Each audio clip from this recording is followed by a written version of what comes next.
जय शिवराय, जय महाराष्ट्र. खरं तर माणसाने आयुष्यात इथिक्स जपले पाहिजे. 1996चा क्रिकेट वर्ल्ड कप आणि त्या क्रिकेट वर्ल्ड कपचं स्पॉन्सर होतं व्हील्स. आता व्हील्स ही कंपनी सिगरेट बनवायची. त्यांनी तेंडुलकर यांना विनंती केली की त्यांच्या बॅटवर व्हीलचे स्टिकर लावा, पण तेंडुलकर यांनी ती विनंती साफ अमान्य केली आणि पूर्ण वर्ल्ड कप विदाऊट स्टिकर त्या बॅट ते खेळत राहिले. त्यानंतर 2010 मध्ये सुद्धा एका अल्कोहोल म्हणजे दारू बनवणाऱ्या कंपनीने सचिन तेंडुलकर यांना जवळजवळ 20 करोडची ऑफर दिली आणि त्यांच्या बँडचं प्रमोशन करण्याची विनंती केली, पण सचिन तेंडुलकर यांनी त्यावेळेसही ती विनंती अमान्य केली.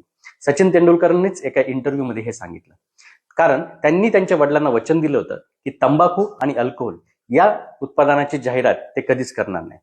त्यांचाच आदर्श आपल्या बॉलिवूड स्टार्स आणि अन्य क्रिकेटर्स यांनी घ्यायला पाहिजे आणि युवकांवर प्रभाव पाडणाऱ्या तंबाखू आणि दारूच्या जाहिराती करायला नाही पाहिजे. जय शिवराय, जय महाराष्ट्र.